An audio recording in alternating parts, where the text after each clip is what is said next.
Just to get us started here, as many of you know, I love to talk about social and emotional learning, and that certainly has been a hot topic over the last several weeks or months, as a matter of fact, as we've been, experiencing this different world that we're living in right now.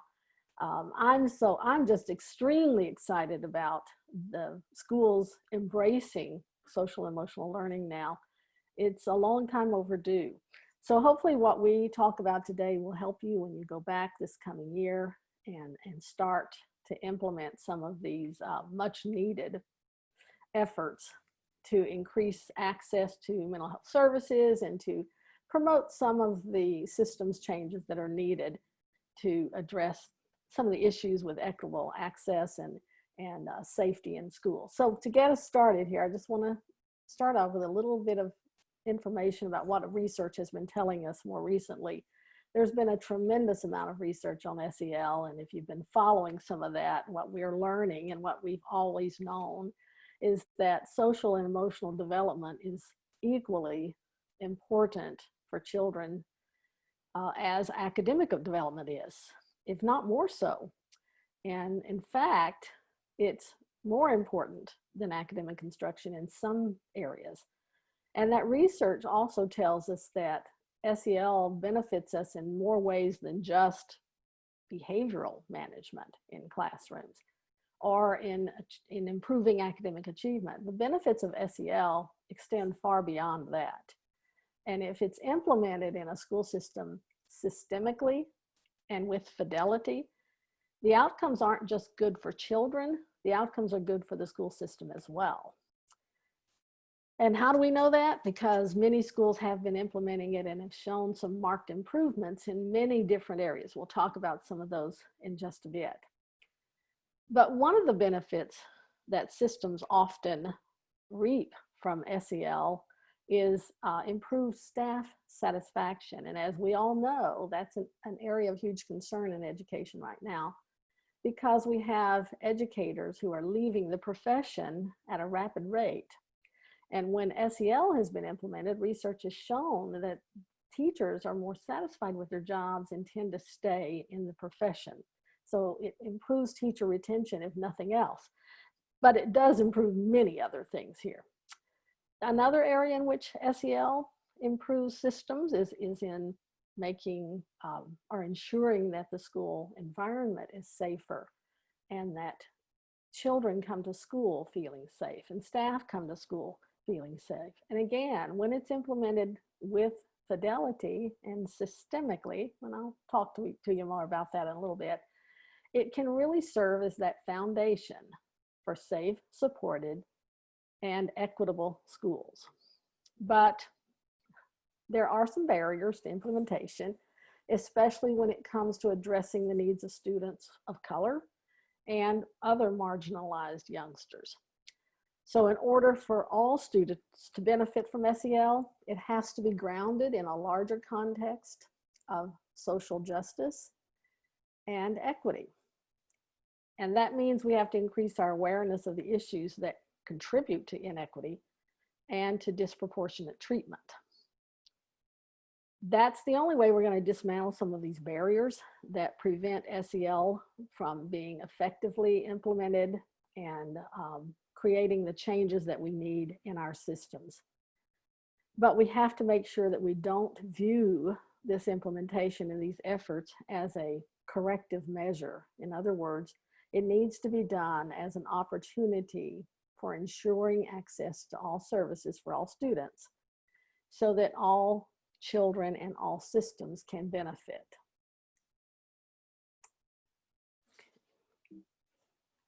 All right, let's get a slide up here. So that being said, our goals for today are to look at social emotional learning and examine some of those challenges that schools are facing in addressing the needs of such a diverse population of students.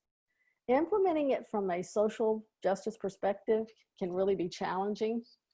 And I think that because it involves systems issues, that's where we run into a lot of the problems with implementation. The other issue is choosing the correct framework. There are many frameworks out there, and I'm going to share with you just a sampling of some of the SEL frameworks that are available to schools. And we're going to look at how schools should examine those closely and discuss how they align with their existing efforts before choosing the framework they want to implement. And then lastly, we're going to look at some key considerations for how we can employ a social justice perspective and ensure that schools have a safe, supportive, and equitable environment. And I've already said to Kia that if questions come in throughout the presentation, I'm okay if we stop and address those throughout the presentation. Otherwise, we'll wait till the end and address some of those questions. I want to start though by just sharing with you that SEL is not something new. It's been around for a long time. In fact, it dates back to the early Greek times. But we're not going to go all the way back to that. We're going to talk about some of the more recent events that actually led to the evolution of social emotional learning as we know it today. And looking at national events that led up to where we are today, probably the first one that comes to mind is back in 1999 when the Surgeon General's report came out about mental health in America. And it focused on not just mental health problems in general, but mental health in schools as well. And much of what we see today is an outgrowth of that original report coming from the Surgeon General's office. Then there was a follow-up to that report, and it had to do with children's mental health. And what ended up happening was a national action agenda was published. And because of that action agenda, many new grants were made available and many new opportunities were made available, but also advocacy occurred at multiple levels and policy changes were implemented. We know those policy changes in the educational world as No Child Left Behind. That's been replaced now by the Every Student Succeeds Act, but it was instrumental in probably moving some of the SEL efforts forward. More and more schools are just beginning to recognize the importance of SEL. And we have a solid body of research, especially, some scientific evidence that confirms that learning isn't just about academic achievement, but it involves 3 different dimensions of learning. What we've tend to focus on in the past are the cognitive dimension of learning. But what we know is that there are 2 other vital dimensions of learning, and that's the social and emotional dimensions. But making sense of how that is linked and how we should be implementing it has been a real struggle. There are many challenges that surfaced as schools have begun the process of implementing SEL. Our traditional approaches to teaching have always focused on this cognitive domain of learning in general. And the interventions that are probably developed to help struggling students have typically just focused on academic. Some of those cognitive processes have also been implemented in addressing some behavioral concerns. We'll talk about that a little bit more too. But interventions are generally founded or grounded in the cognitive dimension. Even when we do behavioral interventions, we are grounding those behavioral interventions in the cognitive dimension. We analyze behaviors through that dimension and we provide interventions through that dimension. And the processes that schools have in place to identify these interventions and supports for children usually are focused on either the academic domain or on the behavioral domain. They're viewed as 2 separate areas of need. And because of that, we have a variety of programs that have been developed to address all these areas of needs that students have. But a lot of these programs overlap and they're redundant and they operate in silos. And I'm going to show you what I mean on this next slide here. So if you look at our typical school efforts, this is what it might look like. So if you see at the center of this graphic, we have the school district. And within that school district, we have a management component. Obviously, we have to have management of school district. We have to have policies and procedures in place. And then much of the focus is on instruction. How do we deliver instruction? But that instruction is typically related to that cognitive domain. It's academically focused. And as you'll see, all of the many programs that have developed from this type of process are generally disconnected. There's not a real connection between these programs. You see on the right-hand side of the screen are programs that have been developed to support behaviors. On the left-hand side of the screen, you see programs that are developed to support our state standards. And because our state standards really don't address social and emotional development, yes, I know they are addressing them somewhat through the health standards, and we're hoping to improve that as well through some of our advocacy efforts. But in general, what happens with these programs that schools have developed is that they're beautiful programs, but they're disconnected and they operate in silos. And what usually happens is when youngsters don't improve through these programs, they end up in a special education referral, which I think many of you are well aware of. And through these many programs that are disconnected and disjointed, we end up having something happen called the jumbled and fragmented schoolhouse. They are beautiful programs, but the programs again are often offered in a redundant way. So children may be participating in multiple programs and not even the programs are not even communicating with one another.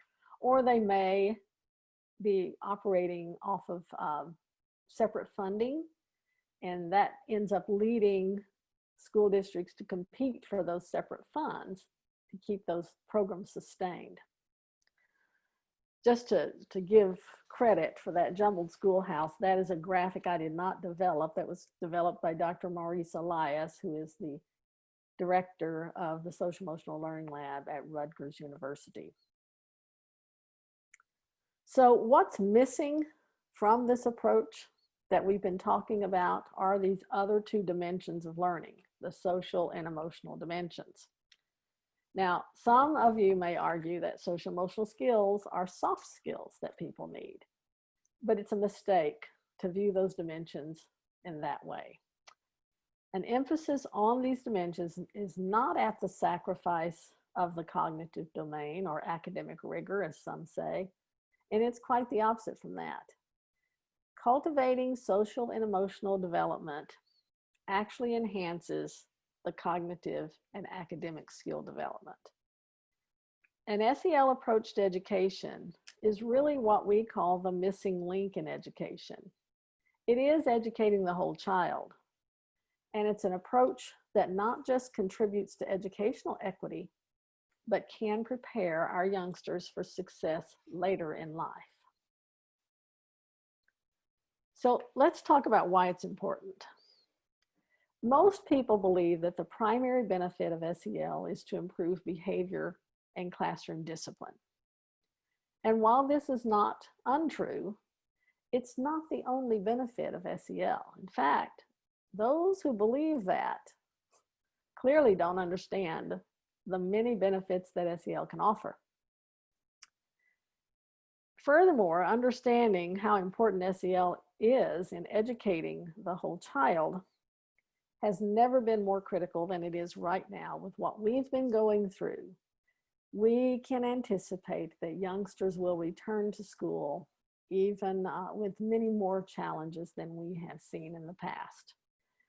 We all know what we've been reading and hearing about the level of trauma that many children have been through, and those children who have previous histories of adverse childhood experiences, those ACEs, will even have more struggles when they return.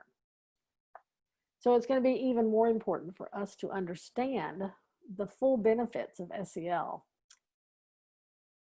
I'm going to show you a quick video here. It's really about 3 minutes long, but I want you to, it gives us a closer look at what we are preparing youngsters for in their future. So let's see if this video will play.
So I hope you found that video very interesting because it's one of my favorite videos to help stress the importance of preparing our youngsters for this future.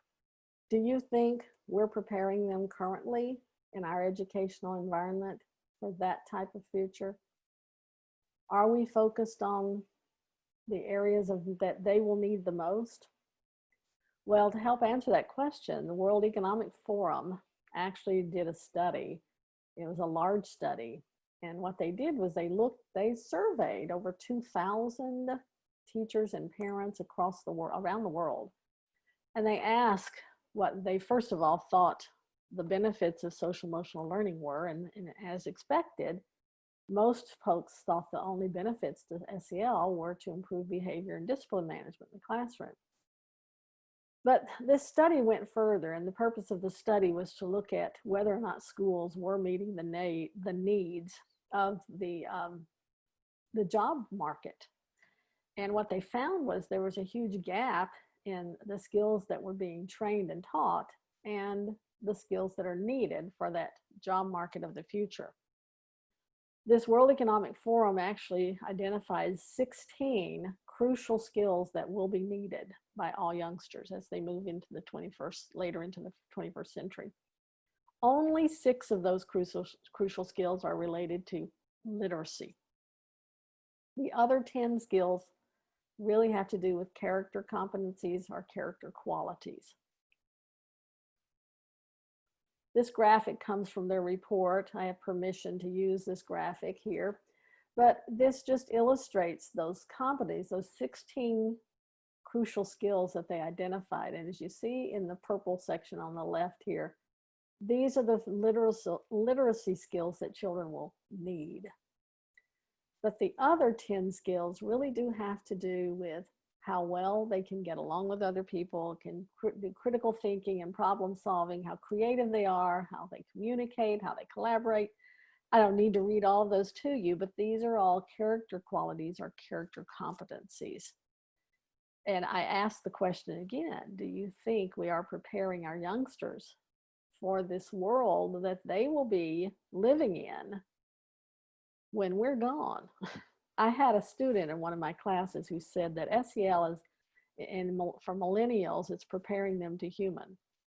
I thought that was pretty interesting, but I think what SEL does is it does focus on these other critical components that the world of technology that we're entering into or have been in for some time now. We've experienced it so much in the last 4 to 6 months here.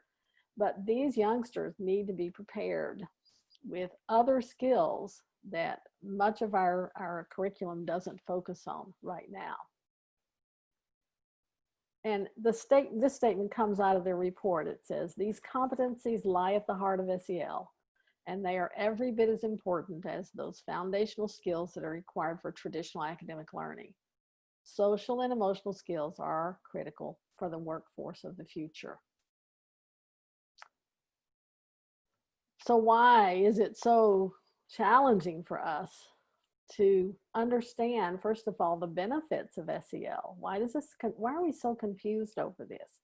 And why has it taken us so long? I will tell you, as I was leading that project, that TechSense project I told you about, as I did so much work to get that model in place, and we all worked together to develop that model, it became clear to me that this is just the wave of the future. This is what we need to be doing. And I was confused at why schools were not embracing this. Why didn't they get it? And as I looked more into what was happening with regard to implementing SEL, it became clear to me one of the biggest reasons why SEL is so confusing is because we don't have a common language about it. We need clarification on what we're talking about.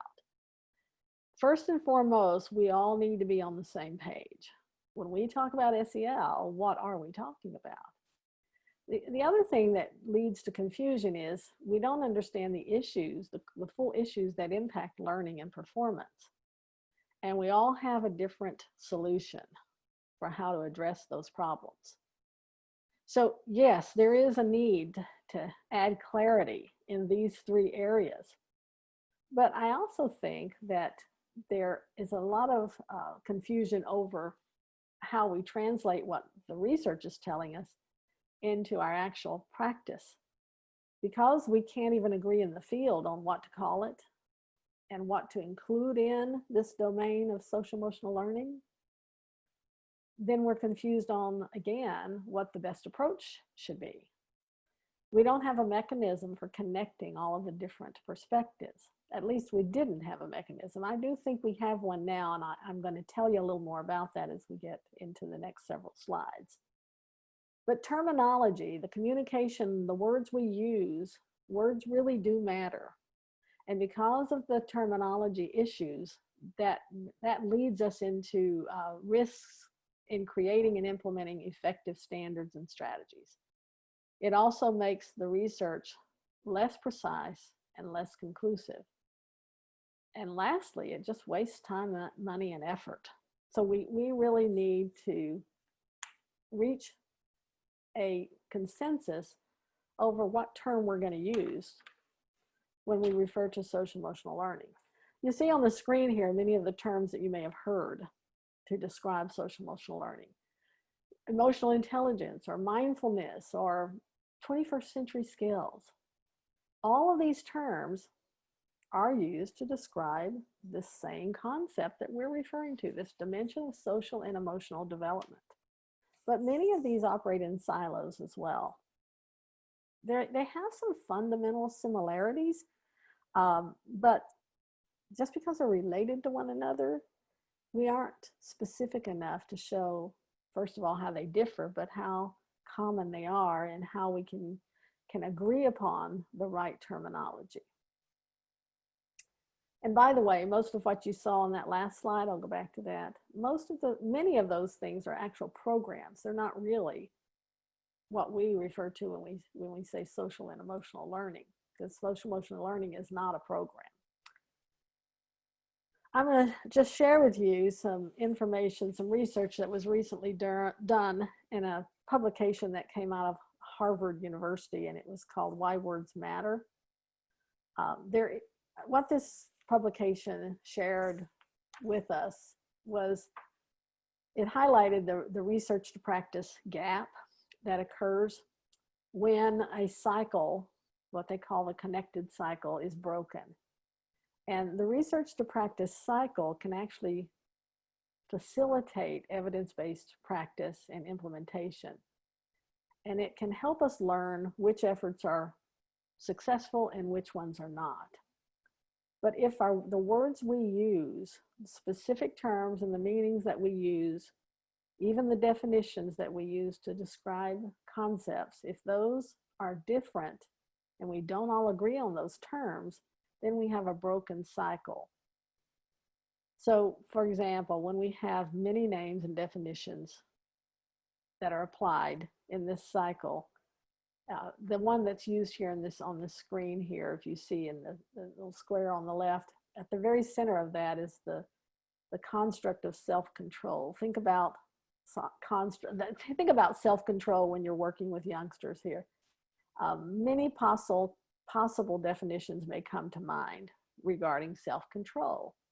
But when we have a clear definition about what self-control is, then the cycle of research to practice, including the assessment pieces in that, remain connected and can drive our outcomes.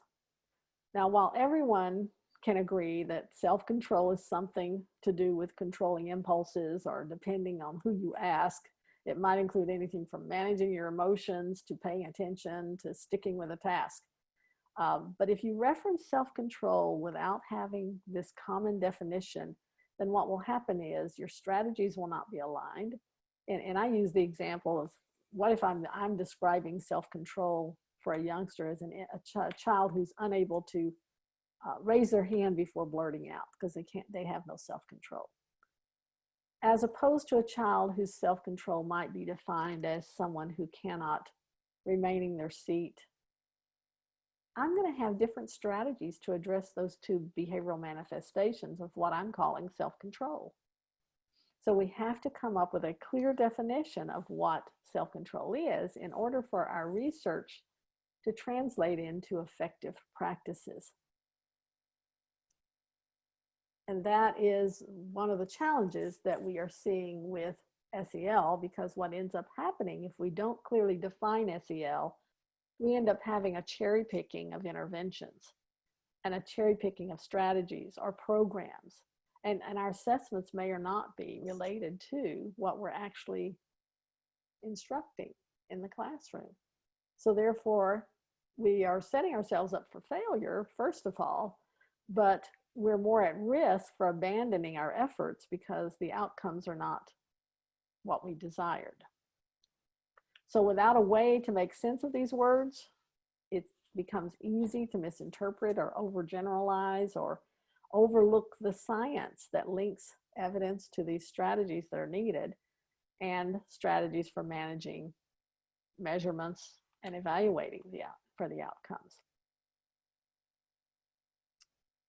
This is, I think, precisely what's happening in our schools when the efforts for SEL are focused more on the program than they are on the systemic implementation. Because many schools view SEL as a program, rather than having that broader understanding of how important it is to coordinate efforts and to make the systemic changes that are needed, then we are having difficulties or showing some problems with sustainability of our efforts. Now, because the demand for SEL is growing so fast, we're struggling to make sense of how it should be implemented. I think in the sweeping changes that we need that involve changing the systems that we work in so that it can support the frameworks, that's what's needed as we address this demand or try to meet this demand for SEL. The framework will guide those efforts. As I mentioned earlier, though, there are many frameworks. What does a framework do for us, first of all? Well, it provides us with a mechanism or a system for organizing and addressing all of these non-cognitive domains of learning. It not only informs our standards that are developed, but it also informs the pedagogy and practice, including assessment practices that we have to address these social and emotional skills. So overall, this framework can help guide and coordinate our implementation efforts. Currently, there are over 40 frameworks. And while most schools have adopted the CASEL framework, which is the Collaborative for Social and Emotional Learning, Collaborative for Academic, Social, and Emotional Learning, that framework isn't the only framework that's available. Because there are so many frameworks that can complement the field, because many programs that schools are adopting are based on different frameworks, and many schools may not be aware of the different frameworks that are out there. As I said, since most schools have adopted the CASEL framework, the implementation of programming and systemic efforts then should be aligned with that framework. And as you see it here, that's the framework that CASEL has adopted here. In an effort, though, to provide some clarity and precision to our field, Harvard has engaged in a project called the Taxonomy Project here. This comes out of the Harvard Graduate School of Education. And this project was undertaken a couple of years ago. The goal of it was to create a coherent and scientifically grounded taxonomy for this non-cognitive area of education. They were hoping to link some of the terms across these many frameworks. And so they developed this system the purpose of the system was to provide a practical resource for how schools could interpret some of these frameworks and to look at how similar they were or how different they were, and then make some educated judgments about what they needed to focus on themselves. So by doing this undertaking this taxonomy project, what Harvard did was they developed this coding system And then they mapped each one of these different frameworks and the constructs that these frameworks were touting to see where they looked different or where they looked similar. And they created these visual displays that will allow people in the field of education, anybody can go to their website, to compare and contrast these different frameworks. And it also addresses some of the different terms that are used across many of these frameworks and how they're similar, so that teachers and staff and other educators can make sense of all these different terms that are being used. Now, it allows you to, what does this do? Well, it helps you to align your strategies and your programs better once you have a better understanding of what these different terms are meaning here. So when you go to the Taxonomy Project website, it's if you just Google Taxonomy Project at Harvard, it'll take you right to their project here. But it allows you, as you can see on the screen here, to compare the different domains or to compare the different frameworks and how they're connected or overlapping. But I like this last piece, comparing the terms, because it actually lets you look at what these different terms mean under these different frameworks here, so that you get some consistency in how these terms are used.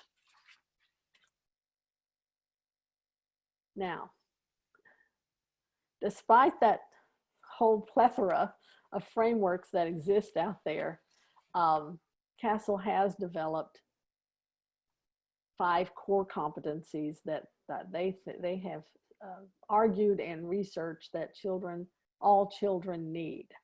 And I think all of you are aware of the 5 CASEL core competencies: self-awareness, self-management, social awareness, relationship skills, and the responsible decision-making. And each one of those areas of competency are described in more details when you go to their website. So for example, if you're looking at the area of self-awareness, that might include not just identifying emotions, but accurate self-perceptions and recognize your own strengths, having self-confidence, or having self-efficacy. What I think is important for us to understand, though, is that in special education, none of this is new to us. These terms are terms that we've been focused on in special education for some time, because when we work with youngsters with disabilities, these are the very skills that we tend to focus more on. So I guess the question we have is, how does the CASEL framework address the needs of not just special ed students, but also students who have had lack of opportunity, students who have had inequitable access to educational opportunities?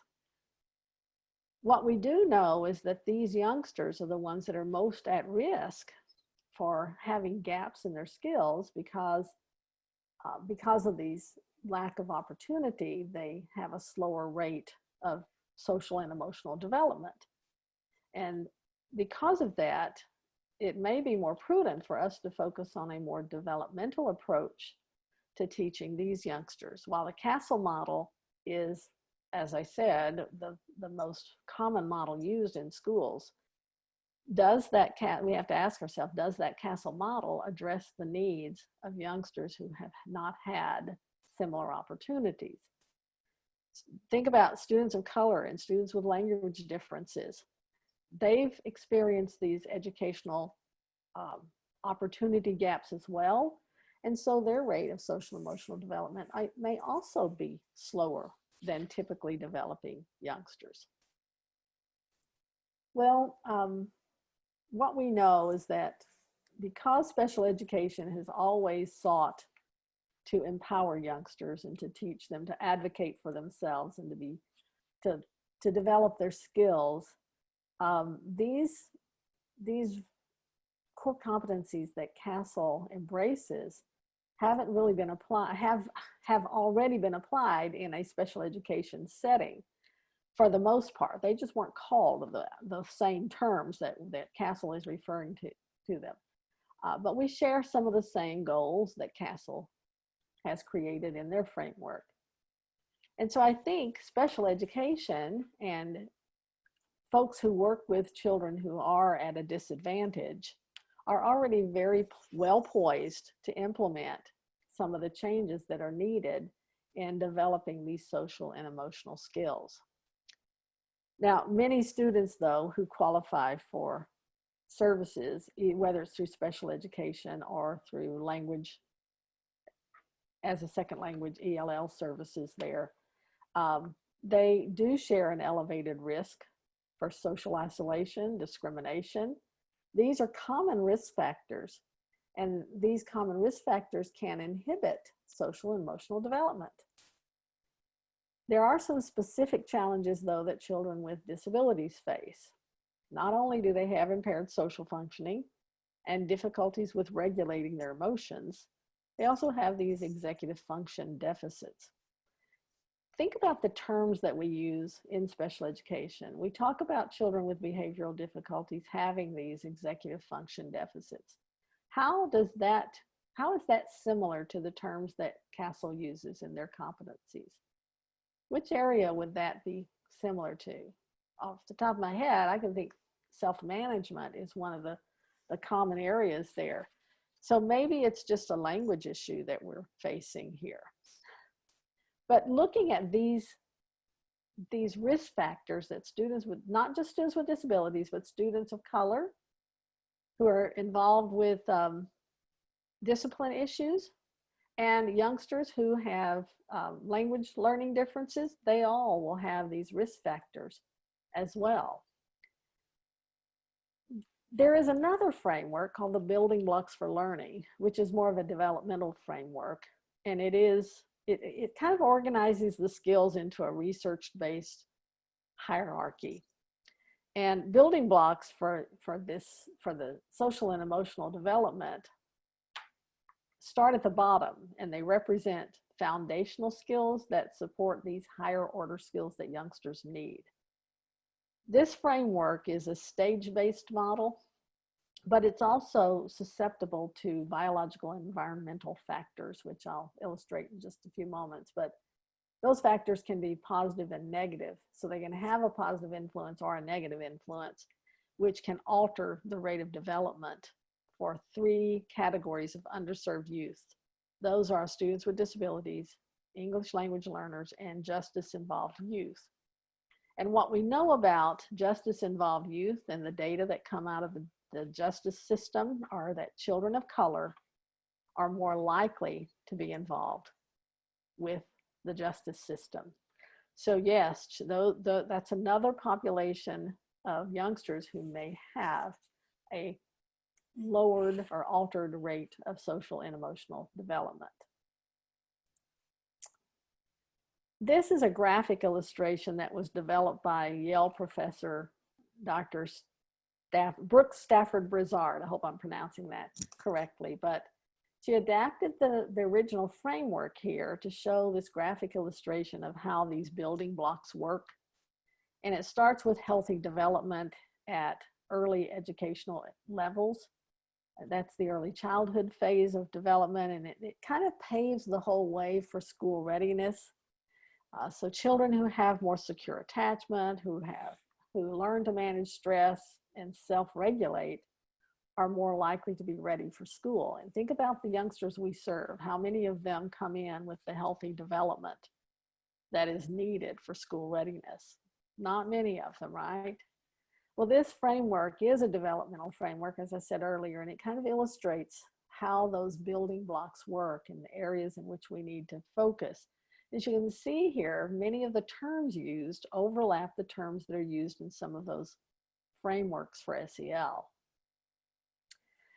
So if children can develop the skills they need in a developmental progression, then at the top level of the building blocks for learning, you see independence.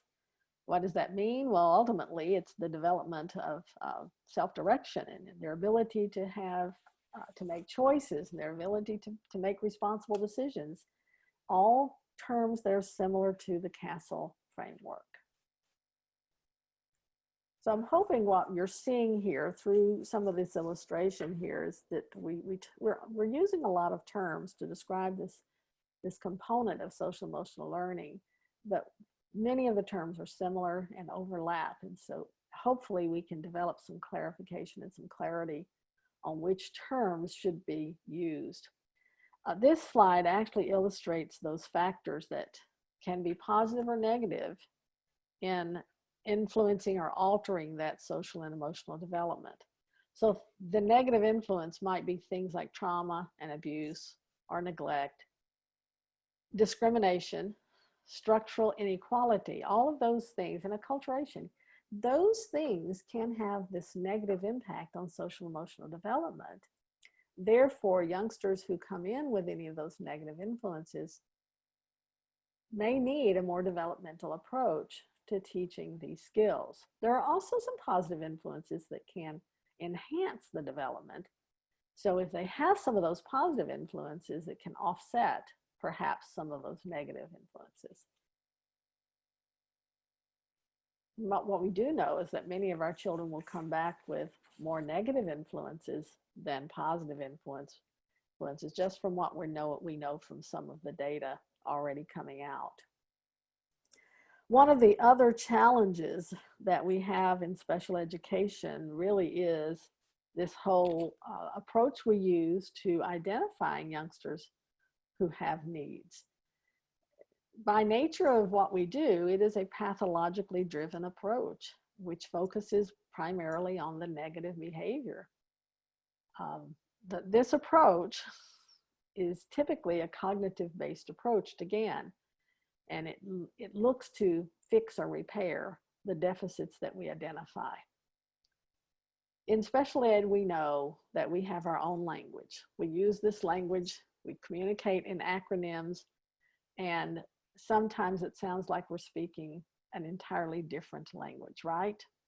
So I think the real challenge for us as special educators in working with children with disabilities, or even we're working with children who are of any one of those three categories, who are children who are English language learners or children who are involved in the justice system, then our challenge is to establish this common language.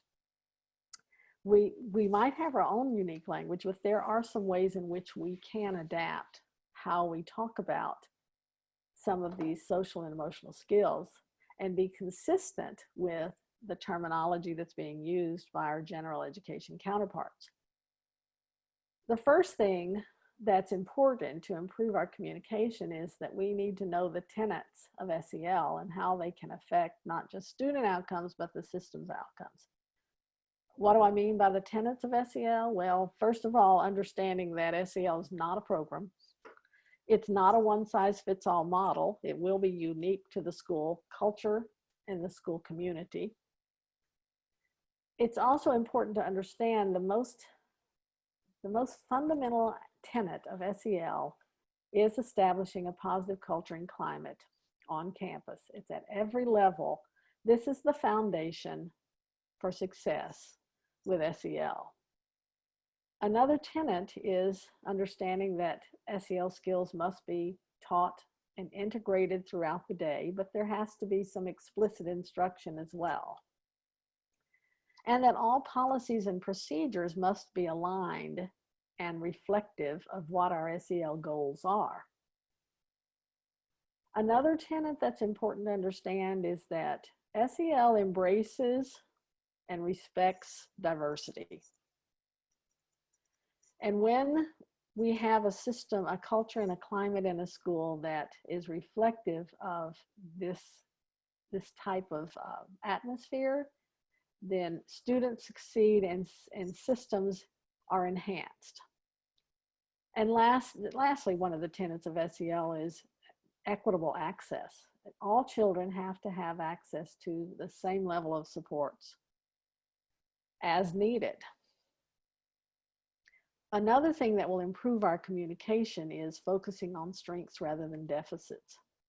If we can assess youngsters' competencies, not just their deficits, we can improve upon how we communicate about those competencies by using some of the common terms that are used through the frameworks that a school adopts, whether that's the CASEL framework or a building blocks framework or whatever that framework may be.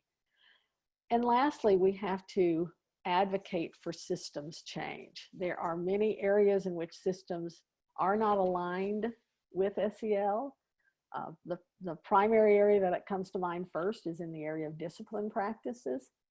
We have significant data showing that there's disproportionate treatment of youngsters of color, and we must align our discipline practices and our discipline policies to reflect the goals that we anticipate for SEL.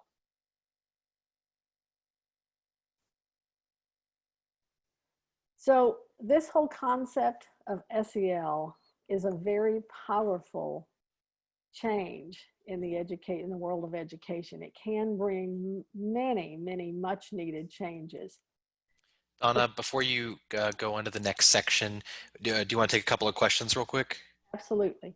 Okay, so we have a couple that have come in just really fast, and maybe they're coming up in later slides. But first off, there was some discussion about how, and we see this in a lot of districts, the instructional focus gets favored, and so administrators and decision makers don't want to focus on fluffy things, quote unquote, and because they're worried about test scores and they're worried about academic progress. Is there any research that you can suggest that would help convince administrators that SEL will improve that academic performance?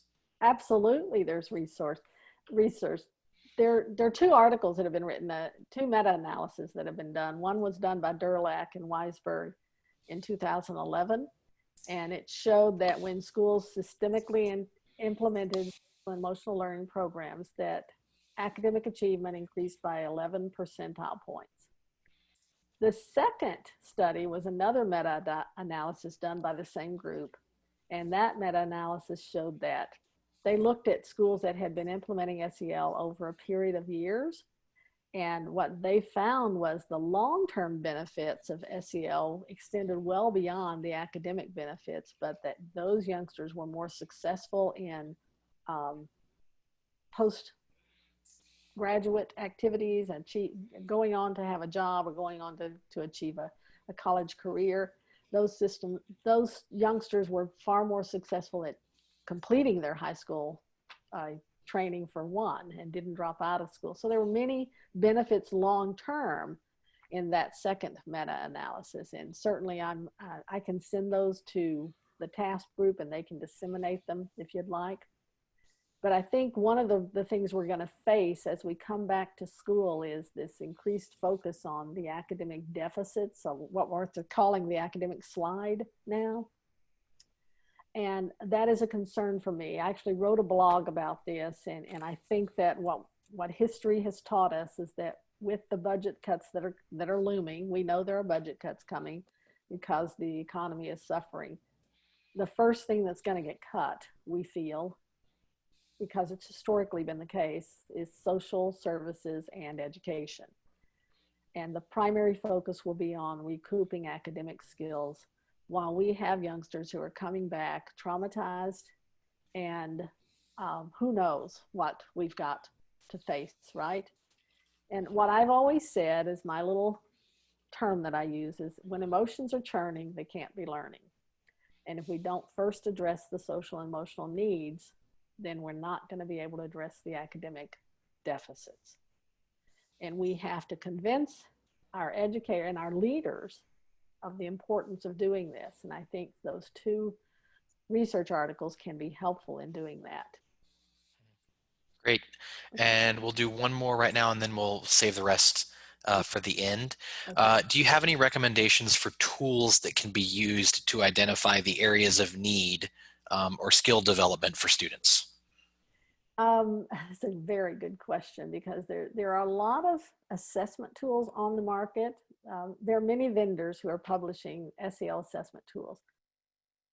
I'm not aware of any one tool on the market right now that is a standardized tool. In other words, many of them are just a collection of surveys that have been developed, and there's no standardization behind them. I know that in your next session, no, it's not the next session, tomorrow's session, Dr. Shanding is going to be presenting on SEL assessment, and he's working on a standardized assessment tool. And so you want to attend that session. He's actually looking at a CASEL aligned assessment tool that can help schools to identify in a standardized fashion some of these skills. That it? That's it for now. We'll save a couple for the end. Okay. So I want to now talk about SEL and educational equity and how it can improve or be used as a lever for increasing educational equity. The source for all this information comes from the National Equity Project. And what this equity project has determined is that social and emotional development offers the promise of increasing educational equity for all students. Because first of all, we have to recognize and understand that all learning is social and all learning is emotional. It's mediated by the relationships that we develop.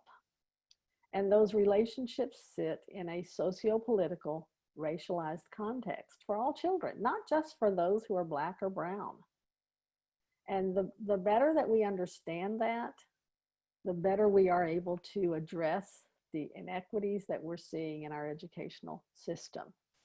I read an article just the other day from NPR, and I wish I had referenced it here. I need to pull that back up, but it talked about why it's important for white people in America to understand that race isn't just about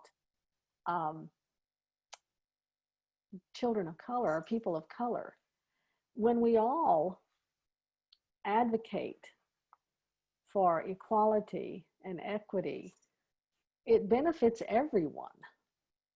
Because we have too many youngsters now who are ending up in our juvenile justice system because of inequitable access or inequitable treatment, and we pay for that.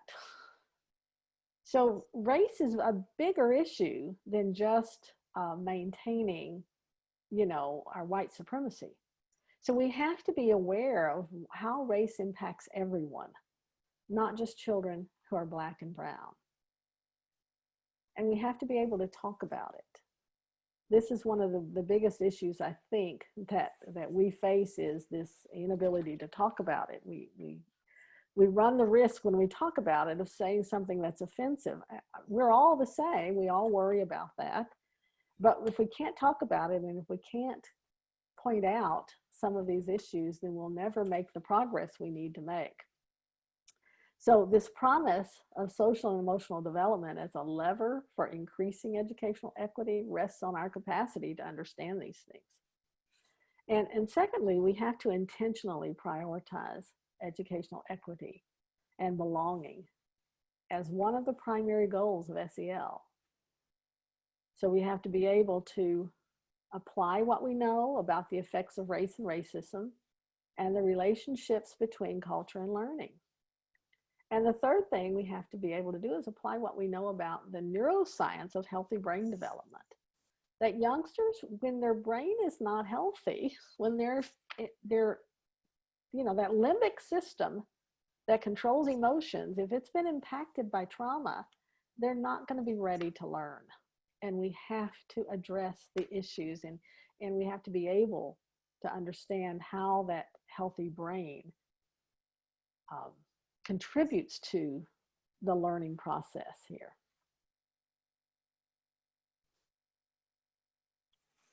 So what does SEL offer us? Well, making progress on educational equity is a lot of work. We've got a long haul ahead of us, but it requires that we're persistent. Collectively, we have the courage and effort that is needed to make the kind of progress we hope to make. It's going to require us to dig very deep, to reflect on, to question, and to deal with our own uncomfortable emotions about inequity and about one another. And yet, to apply the best of what we know about how human beings develop and grow in service of equity holds tremendous promise for the creation of inclusive, joyful, liberating learning environments. I had to read that little statement. I had it all ready for y'all, and I wanted to make sure because it sounded so wonderful. Because we want all of our children all of our youngsters to be able to carry forth their unique gifts and talents and to be able to thrive. So as we build our social and emotional development practices in our schools, we need to resist the temptation to do so without acknowledging the historical legacy that racism and exclusion has had on our education system. We have to apply SEL through an equity lens in everything that we do. And we have to question some of the fundamental assumptions about how we do school. And together we can create this learning environment that's both humanizing, liberating, and joyful for all students. This is another website I want to make you aware of. Empatico.org is a free service that's available to elementary students. It's ages 7 to 11. It's a wonderful tool that allows classrooms to connect with other classrooms around the world. So teachers can actually coordinate with a teacher in another part of the world and have their classes meet one another and do a lesson together. So if you haven't checked this out, it's a free service. They had a grant from a foundation and they're able to offer this free service currently. The Academy for Social and Emotional Learning, I'm one of the instructors there, and I wanted to make you aware of this because it is an online certificate program. There are 2 certificates offered. There's one certificate for educators and instructional staff, and then there's another certificate for school leaders or administrators. And the purpose of the program is to help people learn the fundamental aspects of implementation, designing and implementing social emotional learning systems-wide. And it's been identified in a study that was done by CASEL in 2017. They looked at what teachers are being prepared for in schools today, and it scanned all teacher prep programs in the United States, and it found that there were only 3 exemplary programs, and the Academy for SEL was one of those exemplary programs. The Academy, I should tell you, is a joint collaborative effort between Rutgers University and the University of St. Elizabeth. Another resource, if you're not aware of it, I think all of you are, is the CASEL resource, the CASEL website. They have a ton of resources there that you can access for free. And then the other one was that Harvard University ESEL Lab website. That's where the taxonomy project originated, and they have a ton of resources as well. And there's my contact info.